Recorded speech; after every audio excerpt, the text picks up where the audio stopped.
Hello students, welcome to exam वे।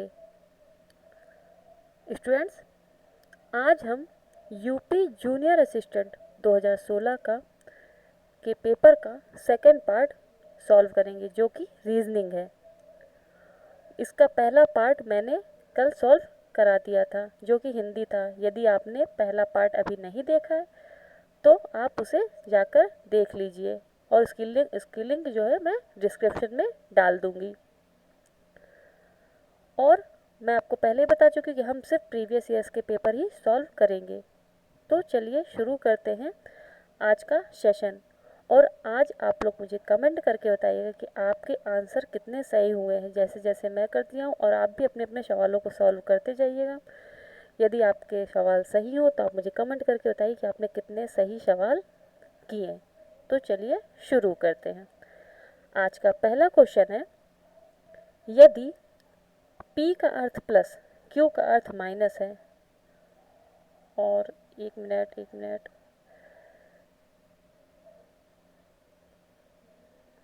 या P का अर्थ plus Q का अर्थ माइनस है, R का अर्थ गुणा और S का अर्थ डिवाइड है, तो 20R 5P 10Q 20S 10 is equal to क्या होगा। तो चलिए इसको सॉल्व करके देख लेते हैं कि इसका आंसर कितना आएगा। और आप फटाफट मुझे कमेंट करके बताइए कि इसका आंसर कितना आएगा। 20, यहाँ पे आर का मतलब यहाँ पर क्या दिया हुआ है, गुणे, मल्टीप्लाई, इसके बाद फाइव का यहाँ पे लिखेंगे, फाइव के बाद आपका क्या दिया हुआ, P means plus, then 10 Q का यहाँ पे क्या अर्थ है, माइनस। उसके बाद आप क्या लिखेंगे, एक मिनट, 20 20 20 और एस का मतलब यहाँ पे डिवाइड, और 10 इसको सॉल्व करेंगे। सबसे पहले बॉडमॉस के रूल में, बॉडमॉस का रूल जो होता है उसका नियम होता है बी से ब्रैकेट, डी से डिवीज़न, सॉरी ओ से ऑफ का मतलब मल्टीप्लाई, डी से डिवीज़न, एम से मल्टीप्लाई, ए से एडिशन और एस से सब्ट्रैक्शन। इसी सीक्वेंस में हम इसको सॉल्व करते हैं। तो सबसे पहले हम क्या सॉल्व करेंगे, डिवीज़न। 10 से 20 को डिवाइड करेंगे तो कितना आएगा आपका, 2 आया। और यहाँ पे हम 20 से 5 का मल्टीप्लाई कर लेंगे। हम दोनों को एक साथ करेंगे जिससे हमारा जल्दी सवाल हो सके। आप इसी तरह फॉलो करिए। 20, क्योंकि यहाँ पे प्लस लगा हुआ है तो यहाँ पे 20 से हम 5 को मल्टीप्लाई करेंगे तो हमारा कितना आएगा, 100 प्लस 10 माइनस 2। बस 100 से 10, 110, 110 माइनस 2, 108। तो आपका आंसर क्या हो जाएगा, 108। नेक्स्ट क्वेश्चन,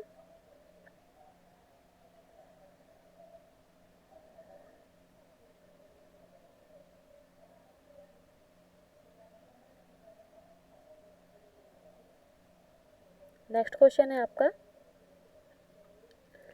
निम्न जानकारी को ध्यानपूर्वक पढ़कर नीचे दिए गए प्रश्न का उत्तर दें।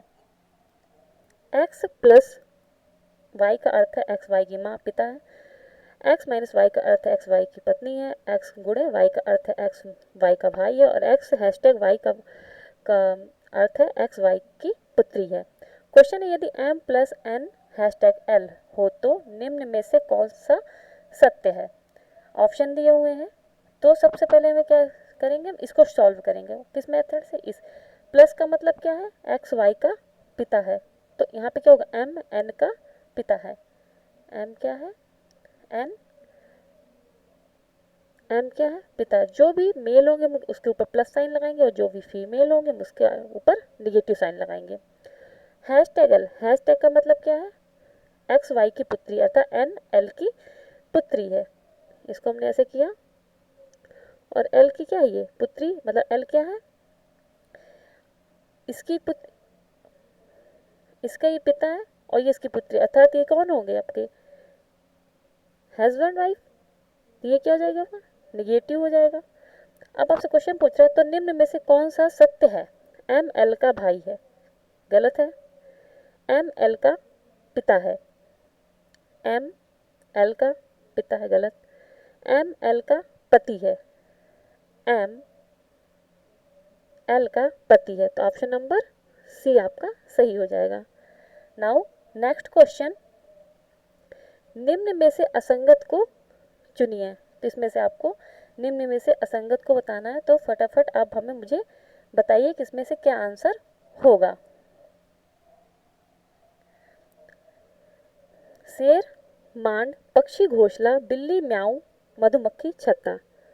तो देखिए, शेर कहाँ रहता है? मांड, पक्षी घोंसला में, मधुमक्खी छत्ता में। बिल्ली कहाँ रहती है इसने ये नहीं बताया, इसलिए बताया बिल्ली म्याऊं, मतलब बिल्ली कैसे बोलती है, तो ये क्या है? ये असंगत होकर इसका आंसर हो जाएगा C number. Now next question,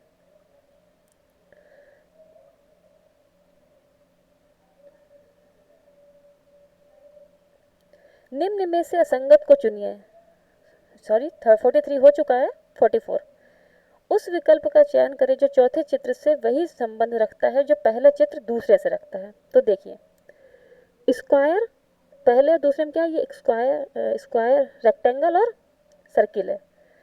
और उसके बाद आपको देखिए, एक ब्रैकेट खाली करके उसने एक सर्किल बनाया, और सर्किल के नीचे आप देखिए उसको डिवाइड किया। सर्किल को कैसा डिवाइड किया? हम वैसे ही हम रेक्टेंगल को डिवाइड करेंगे। रेक्टेंगल को डिवाइड करते वक्त आप ध्यान दीजिए कि सर्किल को उसने कैसे पहले हाफ हाफ डिवाइड किया। सेम देखिए, हम रेक्टेंगल को भी हाफ डिवाइड करेंगे। ये देखिए, ए नंबर में भी हमने रेक्टेंगल को कैसे डिवाइड किया? हाफ किया। फिर उसने क्या किया? हाफ को भी एक पार्ट को हाफ कर दिया, मतलब कि। तो यहाँ पर भी देखिए हमने सेम वही चीज़ किया, तो इसका आंसर आपका क्या हो जाएगा? ए। Answer A. बाकी आपको ऑप्शन देखने की ज़रूरत ही नहीं है। नेक्स्ट क्वेश्चन, उस विकल्प का चयन करें जो नीचे दिए गए शब्दों की श्रेणी में से संबंध रखता हो। सिनेमा, अभिनेता, निर्देशक। सिनेमा, अभिनेता और निर्देशक, अगर कोई सिनेमा में होती है, कोई मूवी बनती है, तो उसमें अभिनेता तो हो गई, बिना अभिनेता के आपकी मूवी बन नहीं सकती। और उसको अगर कोई डायरेक्ट करने वाला नहीं होगा तो भी आपकी मूवी नहीं बन सकती है। तो ये तीनों का संबंध किससे होगा? पुस्तक, रोग, प्रधानाचार्य या थिएटर। तो आंसर आपका क्या होगा? आई होप इस आपने सबने इसका सही आंसर दिया होगा, थिएटर। नेक्स्ट क्वेश्चन, मक्खन दूध से उसी प्रकार संबंधित है जिस प्रकार कागज से संबंधित है। इसके ऑप्शन यहाँ पर लिखने, कमल, रबर या लुगदी। क्वेश्चन है आपका, मक्खन जैसे दूध से हम क्या निकालते हैं? मक्खन निकालते हैं, ठीक है। तो कागज, कागज किससे बनता है? कागज किससे बनता है? तो इसका आंसर क्या होगा बताइए? इसका आंसर लुगदी। नेक्स्ट क्वेश्चन, एक मिनट, थोड़ा सा मैं इसको बड़ा कर दूं आपको दिखने लगे। अब आप बताइए, निम्न में से कौन सा आरेख बैगन, भोजन, सब्जी को सही ढंग से प्रदर्शित करता है? तो देखिए, सबसे पहले हम देखते हैं बैगन। बैगन क्या है? भोजन भी है और सब्जी भी है। इसका मतलब है ये भोजन और सब्जी के अंदर ही आएगा। अब हम भोजन की बात करते हैं। तो भोजन क्या है? भोजन के अंदर सब्जी आती है और सब्जी के अंदर बैगन। तो इसका ऑप्शन नंबर क्या होगा? मुझे जल्दी से कमेंट करके बताइए। Option number B. सबसे पहले भोजन, भोजन के अंदर ऐसे सबसे पहले आपने किया क्या? मान लीजिए ये भोजन है, ये आपका क्या है? ये आपका कब, एक मिनट, ये आपका क्या हो गया? मान लीजिए आपका ये फूड है, फिर आपने इसके अंदर एक गोला बनाया। फूड में आप क्या लेते हो? वेजिटेबल्स आप लेते ही हो। अब मान लीजिए आप वेजिटेबल्स के अंदर भी एक गोला बनाया, और वो आपने क्या ले लिया? ब्रिंजल ले लिया। तो ये तीनों एक उसमें आ गए, इसलिए ऑप्शन नंबर बी इसका राइट होगा। नेक्स्ट, एक मिनट, इसको मैं सही कर देती हूँ थोड़ा, जिससे आपको दिखने लगे।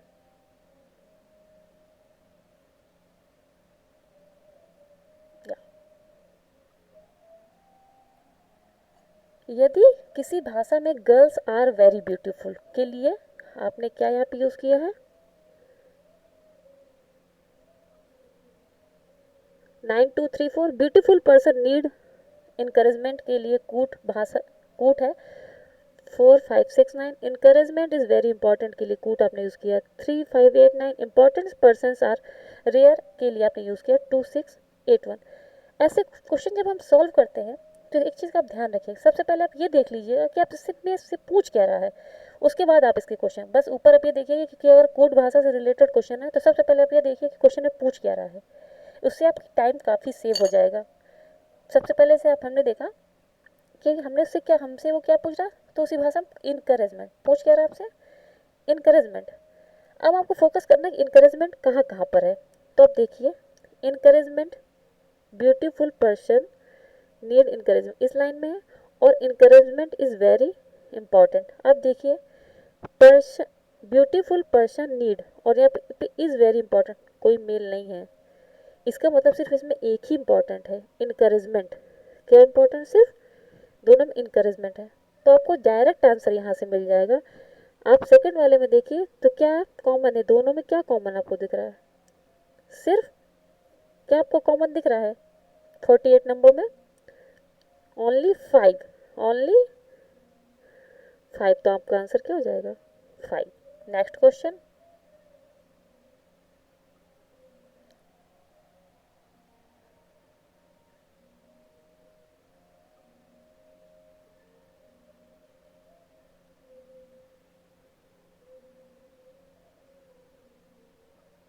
उस विकल्प का चयन करें जो तीसरी संख्या से वही संबंध रखता है जो दूसरी संख्या पहली संख्या से रखती है। क्वेश्चन है आपका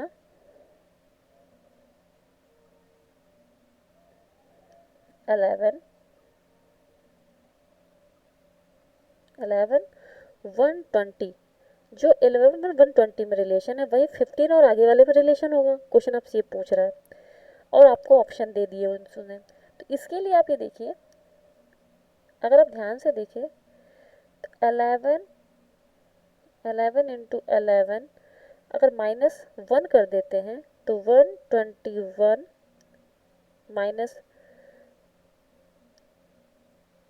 -1, तो आपका आंसर क्या आ जाएगा 120। 120 आया तो आपने क्या देखा, इसका स्क्वायर -1, सेम चीज़ आप 15 के लिए कर दीजिए, 15 के लिए भी आप यही चीज़ अप्लाई करिए, देखिए आपको क्या आता है 15 15 मल्टीप्लाई 15 -1, 15 15 से 15 15 225 -1, तो आंसर आपका आ गया 224। देखिए किस में है, ए नंबर, तो आपका राइट आंसर हो जाएगा ए नंबर। नेक्स्ट क्वेश्चन, एक मिनट थोड़ा सा बड़ा कर देती हूँ जिससे आप लोगों को दिखने लगे।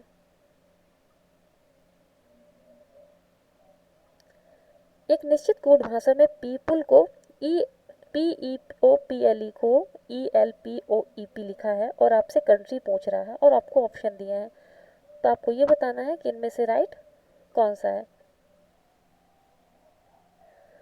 तो देखिए आपको दिया है PEOPL और E, ये दे रहा है, और नीचे आपको दे रहा है ELPOEP,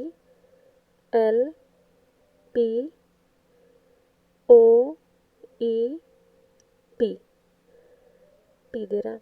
अगर आप ध्यान से देखें इस पी को इसने यहाँ पे रख दिया है, इस ई को इसने यहाँ कर दिया, ओ को यहाँ, पी को यहाँ, एल को यहाँ और ई को यहाँ, मतलब सारे नंबर्स को उसने क्या कर दिया, रिवर्स कर दिया है।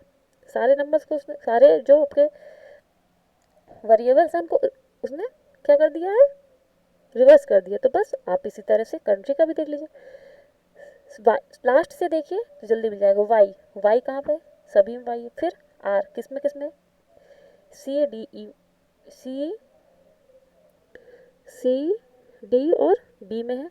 अब इसके बाद देखिए आप टी, वाई आर टी तीनों में। फिर इसके बाद N, Y R T U no, Y R T U no, तो वाई आर टी एन, इसका आंसर आपको क्या हो जाएगा It's D number. Now next question, 52 number. Question number 52. आप लोग खुद से भी सॉल्व करते जाइएगा और मुझे कमेंट करके ज़रूर बताइएगा कि आपके कितने सही हुए। निम्न शब्दों को एक सार्थक क्रम में व्यवस्थित करें। लाल किला, विश्व, दिल्ली, भारत, ब्रह्मांड। जब भी इस तरह के सवाल आते हैं तो हम इसमें एक चीज़ हमें ध्यान देनी होती है कि उन्होंने किस तरह से पूछा है। या तो घटते क्रम के हिसाब से पूछेगा, मतलब पहले सबसे बड़ी चीज़ फिर उससे छोटी, सबसे पहले सॉरी घटते क्रम मतलब पहले सबसे बड़ी चीज़ फिर उससे छोटी फिर उससे छोटी, या फिर बढ़ते क्रम में असेंड ऑर्डर में आपसे पूछेगा। तो आप इसको पहले ध्यान से देख लीजिए कि इसने किस हिसाब से पूछे हैं। सब में आप देखिए 1 दिया, मतलब लाल किला, तो इसने एक प्रकार से छोटे से, क्योंकि ब्रह्मांड तक की बात है तो छोटे से बड़े तक जाना है आपको। ठीक है, सबसे पहले लाल किला अर्थात कि 1। उस लाल किला कहाँ पर है? दिल्ली में है आपका। कहाँ पर है? दिल्ली में। तो 3। फिर दिल्ली कहाँ पे है? भारत में।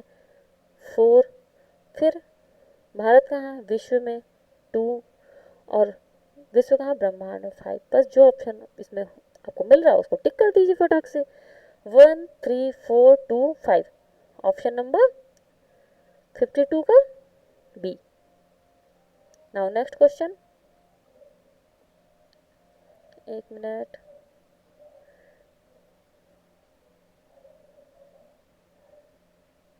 ये थोड़ा क्वेश्चन बड़ा है इसलिए थोड़ा छोटा दिखेगा।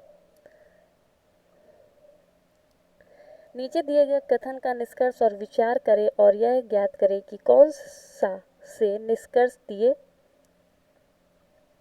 गए कथन का तर्कपूर्ण रूप से अनुसरण करता है। कोई भी कथन है, कोई भी देश इन दिनों पूरी तरह आत्मनिर्भर नहीं है। और निष्कर्ष दिया समान रूप से देशवासी आलसी हो गए हैं। या दूसरा, वह सब कुछ पैदा और उत्पादित करना संभव है जिसकी एक देश को जरूरत होती है। और ऑप्शन दिया केवल निष्कर्ष 1 अनुसरण करता है, केवल निष्कर्ष 2 अनुसरण करता है, या तो निष्कर्ष 1 या निष्कर्ष 2 अनुसरण करता है। सी नंबर, ना तो निष्कर्ष 1 और ना ही निष्कर्ष 2 अनुसरण करता है। तो मुझे बताइए इसका आंसर क्या होगा। इसका आंसर हम पहले देख लेते। क्वेश्चन है आपका कि कोई भी देश इन दोनों पूरी तरह आत्मनिर्भर नहीं होता। समान रूप से देशवासी आलसी हो गए हैं, तो आलसी तो नहीं हुए हैं। अगर हम निर्भर हैं, यहाँ पे तो पूरा नेगेटिव बात कर रहे हैं ना। अगर हम बिल्कुल आलसी हो जाएंगे इसका मतलब कि अगर हम खुद आलसी होंगे, अगर हम दूसरे पर निर्भर भी करेंगे तो हम कैसे लेंगे जब हमारे पास आर्थिक व्यवस्था ही नहीं होगी। तो हम आलसी तो नहीं हो सकते। नेगेटिव बात कर दी इसने पूरी, तो ये तो नहीं हो सकता। फर्स्ट नंबर गलत। वह सब कुछ पैदा और उत्पादित करना संभव है जिसकी एक देश को ज़रूरत होती है। हाँ, हम इसको मान सकते हैं, असंभव तो नहीं है अब यहाँ पे, लेकिन बहुत सारी ऐसी चीज़ें हैं, ऐसी टेक्नोलॉजी हैं जिनको हम नहीं उत्पादित कर सकते। शुरुआत तो बिल्कुल नहीं कर सकते ना। तो हम कहाँ से? दूसरी कंट्रीज से लेंगे। सपोज हमें एक फ़ोन भी बनाना है और उसके कुछ पार्ट्स हम डेवलप नहीं कर पा रहे हैं, तो हम उसको क्या करेंगे? फॉरेन से मंगाएंगे। तो ये आपका अनुसरण कर रहा है, इसलिए इसका आंसर हो जाएगा अनुसरण केवल 2, B number. Answer is a B number. Now next question, रानी अपने घर से पहले 15 मीटर सामने और फिर 15 मीटर दाएं चली। अब हमें ये नहीं पता कि रानी का घर कहाँ पर है। चलिए हम रानी का घर बना लेते हैं। मान लीजिए रानी का घर है, ठीक। अब कह रहा है सामने, किसी भी दिशा में आप चला लीजिए। मान लीजिए रानी इस साइड सामने चली। कितना चली? 15। 1 मिनट, थोड़ा सा प्रॉब्लम हो रही है। 15 चली, उसके बाद 15 मिनट सामने चली, फिर वो दाएं मुड़ी।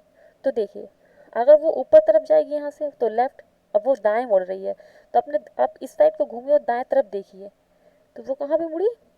यहाँ मुड़ी। कितना मुड़ी? 15। 15 यहाँ भी मुड़ी। उसके बाद हर बार बाएं मुड़ी। अब बाएं मुड़ी, अब यहाँ अगर आप खड़े हो गए तो इसका बाएं कहाँ पर होगा? यहाँ पर। बाएं मुड़ी 3 बार, वो बाएं मुड़ी। और 10 चली पहले, फिर 25। अब देखिए ये 15 है, बाएं मुड़ रही है तो ऊपर को जाएगी। बाएं मुड़ रही तो कहाँ पे जाएगी वो? इस डायरेक्शन में जाएगी, तो यहाँ पे तो अब आप 25, तो 15 तो देखिए यहाँ तक है ही उसके पास, यहाँ तक ये लाइन जो आपकी है, 1 मिनट, ये जो मैं डॉटेड कर रही हूँ ये तो 15 है ही इतना, ये इतना तो 15 है ही, और 10 और चली, मतलब पूरा यहाँ से लेकर यहाँ तक वो कितना चली, 25 चली, कितना चली, 25 चली। अब वो फिर से 25 चली, तो आप ध्यान से देखिए कि जब वो यहाँ से यहाँ तक चलेगी, मतलब यहाँ से सिर्फ यहाँ तक चली, तो 10 तो हो गया ना, और 15 और चलेगी, ये 15, क्योंकि ये और ये बराबर हो, तो ये 15 चल दिया। अब यहाँ से इस पॉइंट से इसके घर तक की दूरी आपको बताना है, तो अब बताइए कितना होगा। तो अब ध्यान से देखिए, अगर हम इसको यहाँ से ऐसे ये चिमला, तो ये 10 हो गई, और ये कितनी हो गई, ये 15 हो गई, तो ये कितनी बची, ये पूरी 25 थी, तो ये कितनी बची, 10। अब जब ये 10 है तो ये 10 होगी, जब ये 10 है तो ये भी क्या होगी, 10 मीटर ही होगी। तो आंसर हो गया D number. Now next question is 55 number.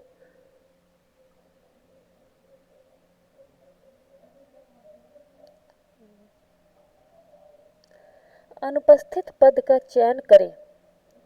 अनुपस्थित पद, यहाँ पे एक पद नहीं दिया हुआ, उसको आपको चयन करना है, फाइंड करना है कि यहाँ पर क्या आएगा। तो क्वेश्चन है A2C, B4D, C8E, D16F, blanks है F6 64 8। जब हम ऐसे सवाल करते हैं तो हम उनको सीरीज में देखते हैं, एक एक नंबर्स को लेते हैं। सबसे पहले हम एक डिजिट को टेक करेंगे, वो है ए। देखिए ए बी सी डी, इसका अगले बार में क्या आएगा आपका, ई। अब इसके आगे 2 2 4, तो 2 प्लस 2, तो आप यहाँ से देखिए 2 4 8 दे रहा है, और 16। तो आप ध्यान से देखिए, अगर हम 2 + 2 करते हैं तो यहाँ पे +4 हो रहा है, फिर +8 हो रहा है। अगर हम तो ऐसे करने में थोड़ा लंबा हो जाएगा, तो आप ऐसे करिए 2 2 जा 4, 4 2 जा 8, वैसे ही 8 2 जा 16, तो 16 2 जा कितना हो जाएगा आपका, 16 2 जा कितना होगा आपका बताइए, 32। यहाँ पे लिख दीजिए आप 32। Next C D E F, C D E F, तो क्या आ जाएगा G, और फिर H दिया हुआ है आपका। तो देखिए ऐसा कुछ है आपके इसमें, कौन सा नंबर है बताइए आप, कौन सा नंबर है, B number, right answer is B. Now next question.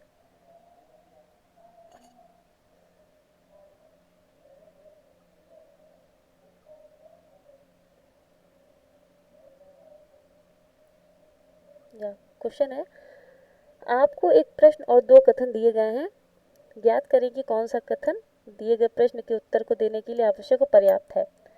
A B C D और ई में से सबसे हल्का कौन है, क्वेश्चन आपका ये है, और कथन दिया उसके अकॉर्डिंग आपको आंसर बताना है। कथन है कि सी बी और ई से भारी है। सी, जो सी है, जो आपका सी है वो बी और ई से भारी है। सी और बी से क्या है, वो भारी है, सी और ई से भारी है। इसके बाद उसने कहा लेकिन डी से हल्का है, तो सी क्या है, डी से हल्का है, डी से क्या है, हल्का है, मतलब डी क्या है, सी से भारी है, डी सी से भारी हुआ। अब सेकंड कथन पे आते हैं, डी सबसे भारी नहीं है, ठीक है।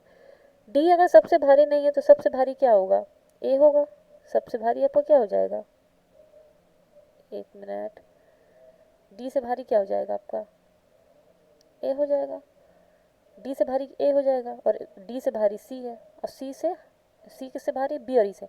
लेकिन हमें ये नहीं पता कि बी और ई में कौन बराबर है, कौन भारी कौन हल्का, हमें नहीं पता। तो आप बता सकते हैं इनमें से कौन सा हल्का है, नहीं डिफाइन कर सकते, क्योंकि बी और ई के बारे में कुछ कंक्लूजन ही नहीं पता। तो केवल कथन एक ही प्रश्न का उत्तर देने के लिए पर्याप्त है, गलत होगा। केवल कथन 2 ही प्रश्न उत्तर देने के लिए पर्याप्त है, ये भी आपका क्या होगा, रॉन्ग होगा। या तो केवल कथन एक या तो केवल कथन प्रश्न का उत्तर देने के लिए पर्याप्त है, ये भी गलत है।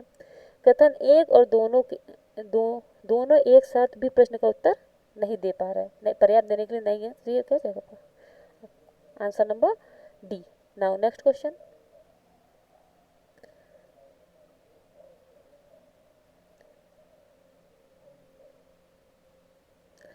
क्वेश्चन आपका, अमूदा की कॉलेज बस का मुंह उसके कॉलेज पहुंचने पर उत्तर की ओर है। अमूदा, आप देखिए, अमूदा है कि कॉलेज बस का मुंह उसके कॉलेज पहुंचने पर उत्तर की ओर है। मान लीजिए उसकी जो बस है यहाँ है और उसके कॉलेज कहाँ पर है, मान लो यहाँ पर है, और उसका जो मुंह है कहाँ, उत्तर की ओर है। ठीक है, ये बस का मुंह, बस का जो मुंह है वो क्या है, उत्तर की ओर, नॉर्थ डायरेक्शन में है। और फिर आपसे कह रहा है, अमूदा के घर से रवाना होने के बाद वह 2 बार दाएं और फिर कॉलेज पहुंचने से पहले, तो हमने माना कि जो अमूदा की जो बस थी वो यहाँ पर कहीं थी। नॉर्थ यही होता है ना, यहाँ पर होगी कहीं बस, नॉर्थ ऊपर डायरेक्शन में होगा, नीचे साउथ होता है, इधर ईस्ट होता है और इधर वेस्ट होता है। तो हम देखते हैं कि क्वेश्चन कैसे सॉल्व होगा। नेक्स्ट, ये फिर आगे कह रहा है, अमूदा के घर से रवाना होने के बाद वह 2 बार दाएं और फिर 1 बार बाएं कॉलेज पहुंचने से पहले 1 बार बाएं मुड़ी थी। अमूदा के घर के सामने वाले बस स्टॉप से रवाना होने के समय बस का मुंह किस दिशा में था। अब हमें ये दिशा पूछ रहा है और हमें ये दिशा नहीं पता है, तो हम उल्टा तो नहीं चल सकते, हमें चलना तो सीधा होगा। तो ठीक है, मान लेते हैं कि यहाँ पे अमूदा का घर है। ठीक, 1 मिनट, यहाँ पे मानते हैं कहीं कि अमूदा का घर है और यहाँ से बस रवाना हुई, ये रवाना हो गई। ये किधर रवाना हमने की, ईस्ट में रवाना की। अब हमने क्या देखा, वो कह रहा है कि वह 2 बार दाएं मुड़ी, तो दाएं मुड़ी, मान लो 1 बार ये ऐसे मुड़ी, ये किधर हो गई, साउथ में गई। फिर 1 बार दाएं मुड़ी, ये इधर मुड़ी, किधर को गई, साउथ में गई। अब कॉलेज पहुंचने से पहले वो 1 बार बाएं मुड़ी, मतलब लास्टली वो किधर मुड़ी, बाएं, तो नीचे तरफ मुड़ेगी। बाएं किधर होगा, जब आप इधर खड़े हो गए, यहाँ पर इस पॉइंट पे जब आप खड़े हो गए तो आपको बाएं कहाँ कहाँ दोगे, नीचे तरफ, मतलब वो कहाँ पहुंच गई, फिर से साउथ में। 1 मिनट, मैंने यहाँ थोड़ा सा गलत बता दिया, उसके लिए मैं माफ़ी चाहूँगी। यहाँ पर यहाँ पर ये साउथ में होगा, सॉरी। ये आपका अगर इस तरह को जा रही है तो ये हो जाएगा आपका वेस्ट। एक बार मैं फिर से आपको बता देती हूँ, ये उसका घर है अमूदा का। सबसे पहले बस वहाँ से चली ईस्ट डायरेक्शन, मान लेते हैं कि ईस्ट में चल रही है, हम ये मान के चलते हैं। फिर वो 1 बार दाएं मुड़ी साउथ में, फिर वो 1 बार दाएं मुड़ी वेस्ट में, फिर स्कूल पहुँचने से पहले वो 1 बार बाएं मुड़ी, मतलब ये,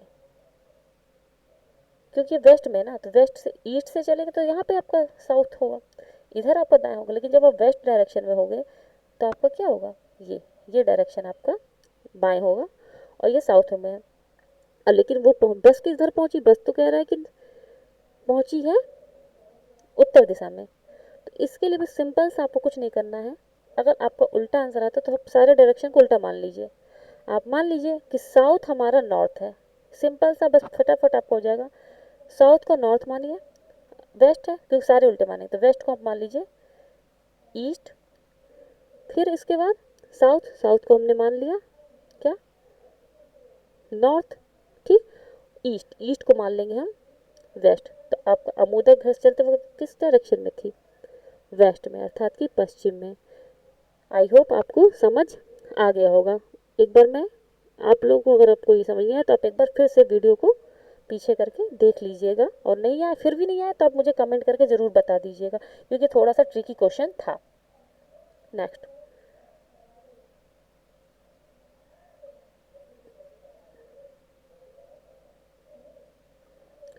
कुमार ने कहा, यह लड़की मेरी माँ के पोते की पत्नी है लड़की का कुमार के साथ क्या संबंध है। ठीक है, यहाँ संबंध रिलेशन आपको बताना है। तो किसने कहा, कुमार ने कहा यह लड़की, मान लो कोई लड़की है, मान लिया कोई लड़की है, कोई गर्ल है,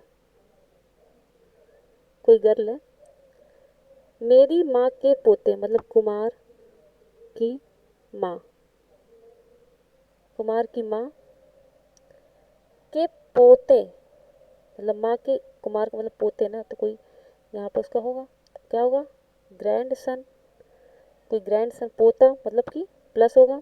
मैंने पहले बताया कि मेल के लिए प्लस और फीमेल के लिए माइनस का यूज़ करेंगे। पोते की पत्नी, ये क्या है, इसकी, ये वाइफ है, कौन है, इसकी वाइफ है, मतलब इन दोनों में ऐसा मैंने ये एरो लगाया कि पति पत्नी का रिलेशन संबंध दिखाएगा। पत्नी, लड़की का कुमार के साथ क्या संबंध है, तो लड़की का कुमार के साथ क्या संबंध है, तो आपका आंसर हो जाएगा पुत्र वधू का संबंध हो जाएगा। क्यों, क्योंकि कुमार से रिलेशन पूछा है, कुमार का ये बेटा, बेटे की वाइफ क्या हो जाएगी, पुत्र वधू। Answer A. नेक्स्ट क्वेश्चन,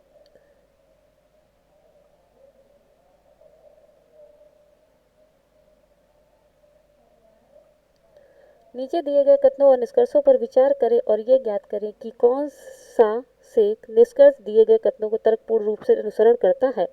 कथन है सभी महिलाएं फूल हैं। ठीक है, डायग्राम बना लेते हैं हम। सभी भी महिलाएं, एक मिनट,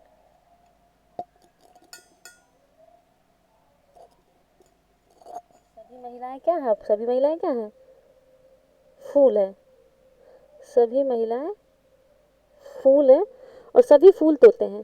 क्वेश्चन में आपसे पूछ रहा है, क्वेश्चन में आपसे पूछ रहा है कि सभी जो फूल हैं वो क्या है, सभी तोते महिलाएं हैं। एक मिनट थोड़ा सा मिस्टेक हो गई है, एक मिनट हम दोबारा इसको कर लेते हैं। सभी महिलाएं फूल हैं, ठीक है, सभी महिलाएं क्या है, फूल हैं। फिर सभी फूल तोते हैं, सभी फूल क्या आपके पैरेट अर्थात कि तोते हैं। हमने उनको इंडिकेट कर लिया। अब निष्कर्ष आपसे का सभी महिलाएं तोते हैं, सभी महिलाएं तोते हैं, सही है। निष्कर्ष एक आपका क्या है, यहाँ पे सही होगा, निष्कर्ष एक आपका जो है वो सही होगा। अब हम दूसरे के बारे में बात करते हैं। सभी तोते महिलाएं हैं, सभी तोते महिलाएं नहीं, तोते तो बड़ा है ना, और महिलाएं छोटा है। तोते क्या आपका बड़ा है और महिलाएं क्या है छोटा है, तो इसका मतलब है कि सभी तोते महिलाएं नहीं हो सकते, तो आंसर केवल एक अनुसरण करता है, तो answer number 1। Now next question, next और लास्ट क्वेश्चन है आपका। आपको एक प्रश्न और 2 तर्क दिए गए हैं। निर्णय ले कि प्रश्न से संबंध कौन सा से तर्क मजबूत है। प्रश्न है क्या हमारे देश में लग्जरी होटल प्रतिबंधित कर दिए जाने चाहिए, और तर्क है नहीं, धानड़ विदेशी पर्यटकों को ठहरने के लिए कोई स्थान नहीं होगा यहाँ पे। और सेकंड है हाँ यह वे स्थान है जहाँ से अंतर्राष्ट्रीय अपराधी अपना काम करते हैं। तो बताइए इसका आंसर क्या होगा। देखिए, हमें लग्जरी होटल प्रतिबंधित कर देने चाहिए, पहला कह रहा नहीं, नहीं करने चाहिए। धानड़ मतलब रिच, जो आपके फॉरेनर्स आते हैं, टूरिस्ट आते हैं, फॉरेनर टूरिस्ट आते हैं, उनको ठहरने के लिए कोई स्थान नहीं होगा। भाई रिच है तो इसका मतलब ज़्यादा पैसा दे सकते हैं ना, तो अगर हम बंद कर देंगे तो हमें नुकसान होगा ना, हमारे देश को नुकसान होगा, तो ये तो गलत हो गया और ये सही हो गया, नहीं मैं बात कर रहा। और हाँ, क्योंकि अंतर्राष्ट्रीय अपराधी अपना काम कर यहीं से करते हैं, ऐसा नहीं अंतर्राष्ट्रीय अगर अपराधी काम करेंगे तो कहीं से भी कर सकते हैं, तो ये गलत हो जाएगा। तो इसका अनुसरण ओनली आंसर नंबर 1 होगा। बस ये हमें आज का लास्ट क्वेश्चन था। अब इसका जो थर्ड पार्ट है वो हम कल की क्लास में करेंगे, जो कि जीएस का होगा, और उसको भी हम इसी तरह इंटरेस्टिंग तरीके से करेंगे। क्लास आपको कैसी लगी मुझे कमेंट करके ज़रूर बताइएगा, और यदि आपने पहला पार्ट नहीं देखा तो आप उसको देख लीजिएगा, मैं डिस्क्रिप्शन में लिंक ज़रूर दे दूँगी। और प्लीज़ ज़्यादा से ज़्यादा लोगों को शेयर करिए, कमेंट करिए, शेयर करिए और लाइक करिए। अगर आपको अच्छा लगा तो आप लाइक करिए, और आपको जैसा लगे आप बताइए मुझको, अभी जो भी कमियाँ हैं वो भी बताइए, जिससे मुझे पता चल सके कि मुझे क्या इम्प्रूवमेंट करने चाहिए। और बस आज के लिए सेशन यहीं पर ख़त्म होता है। Thank you for watching.